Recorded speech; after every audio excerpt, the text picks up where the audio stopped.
മുൻപെങ്ങും ഉണ്ടായിട്ടില്ലാത്ത വിധം കേരളത്തിലെ സർവകലാശാലകളുടെ ഭരണരംഗത്തുണ്ടായിരിക്കുന്ന പ്രതിസന്ധിയും നിശ്ചലാവസ്ഥയും ഒക്കെ പരിഹരിക്കപ്പെടും എന്ന പ്രതീക്ഷയിലിരിക്കുമ്പോഴാണ് ഇപ്പോൾ പ്രതീക്ഷകളെ ആകെ തട്ടി മാറ്റിക്കൊണ്ട് പുതുതായി ചുമതലയേറ്റ കേരളത്തിൻ്റെ ഗവർണർ ശ്രീ ആർലേക്കർ ചില നടപടികളിലേക്ക് പോകുന്നത്.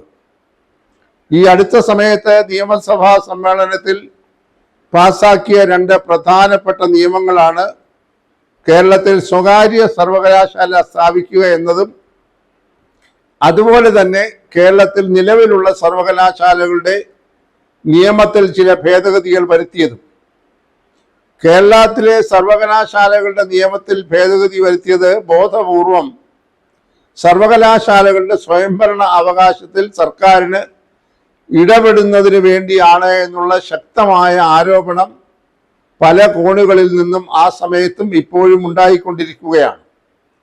UGCയുടെ നിയമം അനുസരിച്ച് സർവകലാശാലകളുടെ ഭരണത്തിൽ സംസ്ഥാന ഗവൺമെന്റിന് പോലും ഇടപെടാൻ അധികാരമില്ല, അതൊരു സ്വയംഭരണ സ്ഥാപനമാണ് എന്നാണ് നിർവചിക്കപ്പെട്ടിരിക്കുന്നതും ഇന്ത്യയിലെല്ലാം പ്രവർത്തിക്കുന്നതും. എന്നാൽ കേരളത്തിലെ സർവകലാശാല 14 എണ്ണം ഉള്ളതിൽ 14 നിയമങ്ങൾ ഓരോ സർവകലാശാലയ്ക്കും പ്രത്യേകമായി നിയമസഭയിൽ പണ്ട് മുതലേ പാസാക്കി അംഗീകരിച്ച് നടപ്പാക്കിക്കൊണ്ടിരിക്കുന്നതാണ്. അവിടെ വൈസ് ചാൻസലറെ നിയമിക്കുക, പ്രോ വൈസ് ചാൻസലറെ നിയമിക്കുക, മറ്റ് നടപടിക്രമങ്ങൾ രൂപീകരിക്കുക, ഇതിനെക്കുറിച്ചെല്ലാം വളരെ ഖണ്ഡിതമായിട്ടുള്ള വ്യവസ്ഥകൾ ആ നിയമങ്ങളിലുണ്ട്. ഇപ്പോൾ കേരളത്തിലുള്ള 14 സർവകലാശാലകളിലും കഴിഞ്ഞ ചില വർഷങ്ങളായി മുഴുസമയ വൈസ് ചാൻസലർമാർ ഇല്ല എന്ന ഒരു ദുസ്ഥിതി ഉണ്ടായിട്ടുണ്ട്. ഒരുപക്ഷെ കേരളം പിറവിയെടുത്ത 1956 ശേഷം ആദ്യമാണ് കേരളത്തിൽ ഇങ്ങനെ ഒരു ഉന്നത വിദ്യാഭ്യാസ രംഗത്ത് സർവകലാശാലകളുടെ ഭരണത്ത് ഈ തരത്തിലുള്ള ഒരു പ്രതിസന്ധിയും സ്തംഭനവും ഉണ്ടായിരിക്കുന്നത്. അതിൻ്റെ മുഖ്യമായ കാരണം സർവകലാശാല നിയമങ്ങളെയെല്ലാം അല്ലെങ്കിൽ UGCയുടെ നിർദ്ദേശങ്ങളെയെല്ലാം അട്ടിമറിച്ചുകൊണ്ട് സംസ്ഥാന ഗവൺമെന്റിന് സർവകലാശാല ഭരണത്തിൽ കൈയുണ്ടാകണമെന്നുള്ള ഗൂഢലക്ഷ്യത്തോടുകൂടി ചില ഭേദഗതികളുമായി രംഗത്ത് വന്ന് നിയമസഭയിലെ ഭൂരിപക്ഷം ഉപയോഗിച്ചുകൊണ്ട് അത് പാസാക്കിയത്. അത് ഏറ്റവും പ്രധാനമായിട്ടുള്ളത് സർവകലാശാലകളെ സംബന്ധിച്ച് ഇന്ത്യയിലാകെ ചാൻസലർമാരായി പ്രവർത്തിക്കുന്നത് അതാത് സംസ്ഥാനത്തെ ഗവർണർമാരാണ്. ചാൻസലർമാരുടെ അധികാരത്തെക്കുറിച്ചൊക്കെ വളരെ വ്യക്തമായ നിർദ്ദേശങ്ങൾ ഉന്നത വിദ്യാഭ്യാസ വകുപ്പ് കേന്ദ്രത്തിൽ നിന്നും യൂണിവേഴ്സിറ്റി ഗ്രാന്റ്സ് കമ്മീഷനിലും ഒക്കെ നിലനിൽക്കുന്നുണ്ട്. ഒരു സർവകലാശാലയിൽ ഒരു വൈസ് ചാൻസലറെ ഒഴിവ് വന്നാൽ അവിടെ വൈസ് ചാൻസലറെ നിയമിക്കണമെന്നുണ്ടെങ്കിൽ ഗവർണറുടെ ഒരു പ്രതിനിധി, UGCയുടെ ഒരു പ്രതിനിധി, അതോടൊപ്പം തന്നെ ബന്ധപ്പെട്ട സർവകലാശാലയിലെ സെനറ്റോ സിൻഡിക്കേറ്റോ നിർദ്ദേശിക്കുന്ന അവരുടെ പ്രതിനിധി, അങ്ങനെ 3 പേർ ഉൾക്കൊള്ളുന്ന ഒരു സെർച്ച് കമ്മിറ്റി സർവദാ യോഗ്യരായിട്ടുള്ള ഒരാളെ, ഒരു അക്കാദമീഷ്യനെ വൈസ് ചാൻസലർ രംഗത്തേക്ക് കൊണ്ടുവരുന്നതിനുള്ള പട്ടിക ചാൻസലർക്ക് സമർപ്പിക്കണം എന്നുള്ളതാണ്.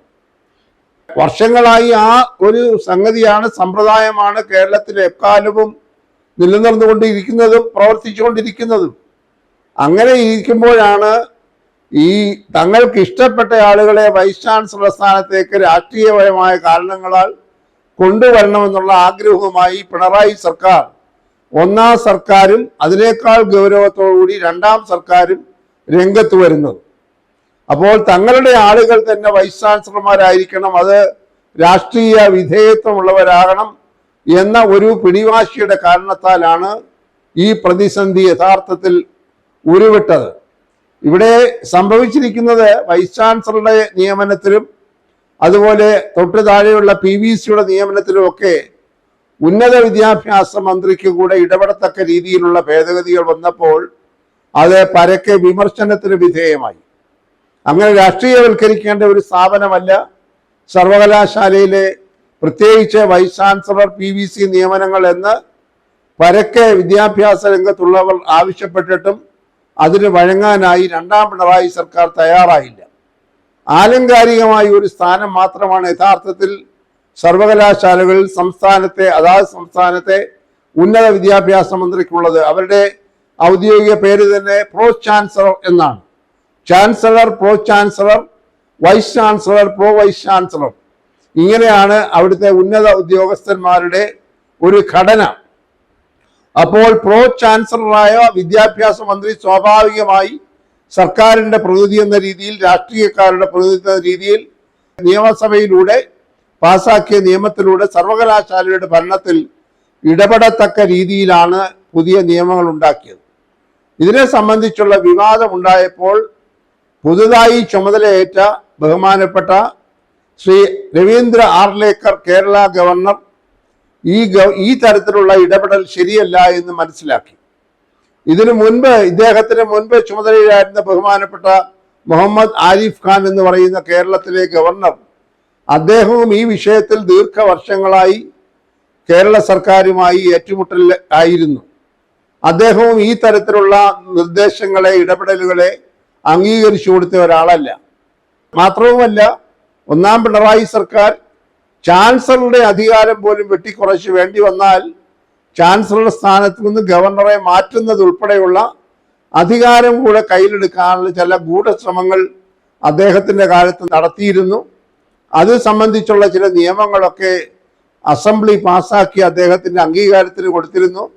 എന്നാൽ അദ്ദേഹം അത് വളരെ തന്ത്രപൂർവം ഇത് ചാൻസലറുടെ അധികാരം വെട്ടിക്കുറയ്ക്കുവാനുള്ള, അല്ലെങ്കിൽ സർവകലാശാല ഭരണത്തിൽ രാഷ്ട്രീയ ഇടപെടൽ ഉണ്ടാക്കുന്നതിനുള്ള ബോധപൂർവമായ നീക്കമാണെന്നതുകൊണ്ട് അദ്ദേഹം ആ ബില്ലുകൾക്ക് അംഗീകാരം കൊടുക്കാതെ കുറേയേറെ കാലം പിടിച്ചു വയ്ക്കുകയും അത് കഴിഞ്ഞപ്പോൾ അദ്ദേഹം ഇതിൻ്റെ സംശയ ദൂരീകരണത്തിനും അന്തിമ തീരുമാനത്തിനുമായി ആ ബില്ലുകൾ ബഹുമാനപ്പെട്ട രാഷ്ട്രപതിക്ക് അയക്കുകയും ഉണ്ടായി.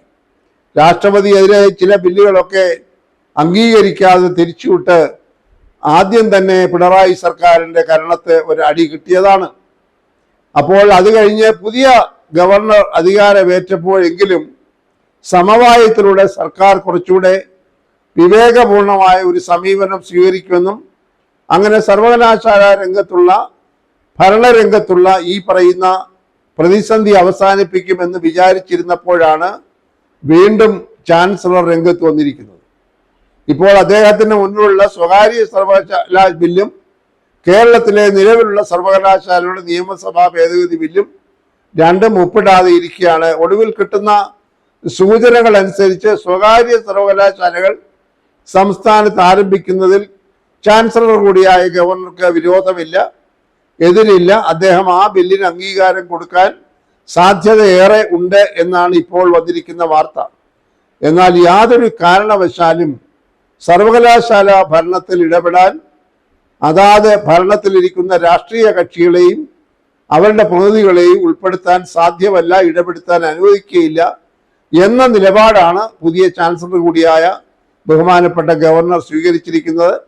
അങ്ങനെയാകുമ്പോൾ ഈ നിലവിലുള്ള സർവകലാശാല നിയമങ്ങളിൽ വരുത്തിയതായ ബോധപൂർവമായിട്ടുള്ള മാറ്റങ്ങൾ അംഗീകരിക്കാൻ അദ്ദേഹം തയ്യാറാവുകയില്ല. മാത്രവുമില്ല, അദ്ദേഹത്തിൻ്റെ അധികാരം നിക്ഷിപ്തമായ അധികാരം ഉപയോഗിച്ചുകൊണ്ട് അദ്ദേഹം മുൻ ഗവർണർ അദ്ദേഹത്തിൻ്റെ മുൻഗാമി ചെയ്തതുപോലെ തന്നെ ഇത് രാഷ്ട്രപതിയുടെ പരിഗണനയ്ക്ക് വിടാനുള്ള സാധ്യതയുണ്ട് എന്നാണ് ഏറ്റവും ഒടുവിൽ വരുന്ന വാർത്ത. അങ്ങനെയാണെങ്കിൽ കേരളത്തെ സംബന്ധിച്ചിടത്തോളം ഈ സർവകലാശാലകളുടെ ഭരണരംഗത്തുണ്ടായിരിക്കുന്ന പ്രതിസന്ധി ഇനിയും നീണ്ടുപോകും, വർഷങ്ങളോളം നീണ്ടുപോകും എന്ന് തന്നെ വേണം കരുതാൻ. വളരെ അപകടകരമായിട്ടുള്ള ഒരു സാഹചര്യമാണ്. സർവകലാശാലകളുടെ വികസനത്തിനും ഗവേഷണ നടപടികൾക്കും ഒക്കെ ഒരു പൂർണ്ണസമയ വൈസ് ചാൻസലർ ഉണ്ടാകേണ്ടിയിരിക്കുന്നത് അനിവാര്യമാണ്. ഡിഗ്രിക്ക് കുട്ടികൾ പഠിക്കാനായി ചേരുമ്പോൾ അവർ പാസ്സാകുന്ന സമയത്ത് തന്നെ അവർക്ക് സർട്ടിഫിക്കറ്റുകൾ കൊടുക്കണം. അതുപോലെ തന്നെ പരീക്ഷകൾ കൃത്യമായി നടത്തണം. കാലോചിതമായി അതിൻ്റെ പാഠ്യക്രമം പരിഷ്കരിക്കണം.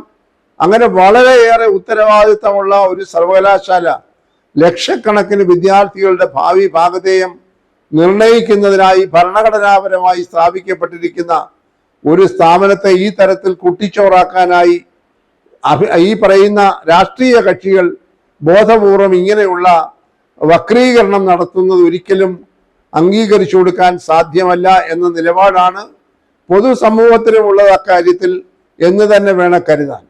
അപ്പോൾ പൊതുസമൂഹത്തിൻ്റെയും വികാരം ഉൾക്കൊണ്ടുകൊണ്ടാണ് ചാൻസലർ ഇങ്ങനെ രാഷ്ട്രീയ കക്ഷികളുടെ ഒരു ഇടപെടൽ ഈ പറയുന്ന സ്വയംഭരണ അവകാശമുള്ള സർവകലാശാലകളുടെ ദൈനംദിന പ്രവർത്തനങ്ങൾ ഉണ്ടാകാൻ പാടില്ല എന്ന് തന്നെയാണ് അദ്ദേഹവും കരുതിയിരിക്കുന്നത്. ഇവിടെ തന്നെ ഇപ്പോൾ കുറെ നാളുകളായി സർവകലാശാലയിൽ നടക്കുന്ന പല പിൻവാതിൽ നിയമനങ്ങളെ സംബന്ധിച്ചും വ്യാപകമായ ആക്ഷേപവും കോടതി കേസുകളുമുണ്ട്. സുപ്രീം കോടതി വരെ പോയ ചില നിയമന കേസുകളുണ്ട്. ഇപ്പോഴും കേസുകൾ നിലനിൽക്കുകയാണ്. മന്ത്രിമാരുടെ ഭാര്യമാരെയും അല്ലെങ്കിൽ ഉയർന്ന രാഷ്ട്രീയ നേതാക്കന്മാരുടെ ഭാര്യമാരെയും ഒക്കെ പ്രൊഫസർമാരായിട്ടും അസോസിയേറ്റ് പ്രൊഫസർമാരുമായിട്ടും ഒക്കെ കുൽസിത മാർഗങ്ങളിലൂടെ നിയമിച്ചു എന്ന ആക്ഷേപം പരക്കെയുണ്ട്. അത് സംബന്ധിച്ചുള്ള കേസുകൾ നിലനിൽക്കുന്നുണ്ട്. അപ്പോൾ രാഷ്ട്രീയ കക്ഷികൾക്ക് ഈ അക്കാദമികമായ മേഖലകളിൽ അവർക്ക് ഇഷ്ടമുള്ള ആളുകളെ തിരികെ കയറ്റാൻ നിയമത്തെ വളച്ചൊടിക്കുന്നതും തെറ്റായി ഭേദഗതികൾ വരുത്തുന്നതും ശരിയല്ല എന്ന ഒരു പൊതു അഭിപ്രായമുണ്ട്. പക്ഷേ അതിൻ്റെ എല്ലാം ആത്യന്തികമായി ദുരന്തം അനുഭവിക്കുന്നത് നമ്മളെ പാവപ്പെട്ട വിദ്യാർത്ഥികളും അവരുടെ രക്ഷിതാക്കളുമാണ്. കേരളത്തിലെ സർവകലാശാലകളിൽ ജീവിക്കാൻ വേണ്ടി ഒരു ഡിഗ്രി സമ്പാദിച്ച് പുറത്തു പോകുന്നതിനോ ഉയർന്ന വിദ്യാഭ്യാസം നേടുന്നതിന് പോകുന്നതിനോ ഒക്കെയുള്ള സൗകര്യങ്ങൾ നിഷേധിക്കപ്പെടുമ്പോൾ അസംഘടിതരായിട്ടുള്ള ഈ രക്ഷകർത്താക്കളും വിദ്യാർത്ഥി സമൂഹവും ആരെയാണ് അഭയം തേടേണ്ടത് എന്ന വല്ലാത്ത ആശയക്കുഴപ്പത്തിലും പ്രതിസന്ധിയിലുമാണ്. അതുകൊണ്ട് കൂടിയാണ് ഇപ്പോൾ പതിവിന് വിരുദ്ധമായി കേരളത്തിൽ നിന്ന് ബഹുഭൂരിപക്ഷം വിദ്യാർത്ഥികളും കടമെടുത്ത് ബാങ്കുകളിൽ നിന്ന് ലക്ഷങ്ങൾ വായ്പ എടുത്ത് കേരളത്തിന് പുറത്തേക്കും ഇന്ത്യക്ക് പുറത്തേക്കും ഉന്നത വിദ്യാഭ്യാസത്തിനായി പോയിക്കൊണ്ടിരിക്കുന്നത് എന്ന ഒരു യാഥാർത്ഥ്യവും കേരള സമൂഹത്തെ തുറച്ചു നോക്കുന്നു. ഇന്ത്യയിൽ ഏറ്റവും കൂടുതൽ വിദ്യാർത്ഥികൾ ഉന്നത വിദ്യാഭ്യാസത്തിനായി കേരളത്തിന് പുറത്തേക്കും ഇന്ത്യക്ക് പുറത്തേക്കും പോകുന്ന ഒരു സംസ്ഥാനമായി കേരളം മാറിയിരിക്കുന്നു. അത് ഈ കേരളത്തിലെ ഉന്നത വിദ്യാഭ്യാസ രംഗം ഇതുപോലെ കുത്തഴിഞ്ഞു കിടക്കുന്നത് കൊണ്ടും വിദ്യാലയ ക്യാമ്പസുകളിൽ രാഷ്ട്രീയത്തിൻ്റെ അതിപ്രസരം ഉള്ളതുകൊണ്ടും നിയമനങ്ങളിലൊക്കെ നടക്കുന്ന ക്രമക്കേടുകൾ കൊണ്ടും ആകെ കൂടിയുള്ള വൈതരണി കൊണ്ടാണ് ഇത് സംഭവിച്ചിരിക്കുന്നത്. ഇത് കേരളത്തിന് അപമാനമാണ്. കേരളത്തിലെ വിദ്യാർത്ഥികളെ ഏറെ ദുഃഖിപ്പിക്കുന്നതാണ്. കേരളത്തിലെ സർവകലാശാലകളുടെ വിശ്വാസ്യത ഇന്ത്യയിൽ ആകമാനം നഷ്ടപ്പെടുന്നതാണ്. അതുകൊണ്ട് അടിയന്തരമായി ഈ പറഞ്ഞ ഇടുങ്ങിയ രാഷ്ട്രീയ അഭിപ്രായങ്ങൾ, രാഷ്ട്രീയ താല്പര്യങ്ങൾ വിദ്യാഭ്യാസ രംഗത്ത് കൊണ്ടുവരാതെ സംസ്ഥാന ഗവൺമെന്റ് ഉചിതമായ നടപടികൾ വിവേകപൂർവ്വം എടുത്ത് ഗവർണറുമായി ഒരു സമവായത്തിലെത്തി അടിയന്തരമായി കേരളത്തിലെ സർവകലാശാലകളിൽ എല്ലായിടത്തും പൂർണ്ണ അധികാരമുള്ള വൈസ് ചാൻസലർമാരെ നിയമിക്കണമെന്നാണ് ആവശ്യപ്പെടുന്നത്. ഇപ്പോൾ തന്നെ സാങ്കേതിക സർവകലാശാലയുടെ വൈസ് ചാൻസലർ ഇനിയും 4 ദിവസം കഴിയുമ്പോൾ ഇറങ്ങിപ്പോകേണ്ടതായിട്ടുണ്ട്. കാലാവധി പൂർത്തിയാകുന്നു. ഡിജിറ്റൽ യൂണിവേഴ്സിറ്റിയുടെ വൈസ് ചാൻസലർ 5 ദിവസം കഴിയുമ്പോൾ അധികാരത്തിൽ നിന്ന് ഒഴിയണം. പകരം നിയമനം നടത്തുന്നതിനെ കുറിച്ച് ഇപ്പോഴും ഒരു വ്യക്തതയുമില്ല. അസന്നിഗ്ധാവസ്ഥയിലാണ്. കോടതികളിൽ കേസുകൾ കിടക്കുന്നു. അത്യധികം സങ്കീർണമായിരിക്കുന്നു കേരളത്തിലെ സർവകലാശാലകളുടെ ഭരണരംഗം എന്ന് പറയുമ്പോൾ നേരത്തെ സൂചിപ്പിച്ചതുപോലെ ഇതിൻ്റെ ദുരന്തങ്ങൾ അനുഭവിക്കേണ്ടി വരുന്നത് നിസ്സഹായരായ ലക്ഷക്കണക്കിന് വിദ്യാർത്ഥികളും അവരുടെ രക്ഷിതാക്കളുമാണ് എന്ന കാര്യം ഗൗരവത്തോടുകൂടി ഉൾക്കൊള്ളാൻ ഭരിക്കുന്ന സർക്കാർ ശ്രമിക്കുന്നില്ല എങ്കിൽ വളരെ ഗുരുതരമായ പ്രതിസന്ധികളാണ് ഈ മേഖലയിൽ പുതിയ അധ്യയന വർഷവും ഉണ്ടാകാൻ പോകുന്നത്, തുടരാൻ പോകുന്നത് എന്നതാണ് യഥാർത്ഥത്തിലുള്ള വസ്തുത.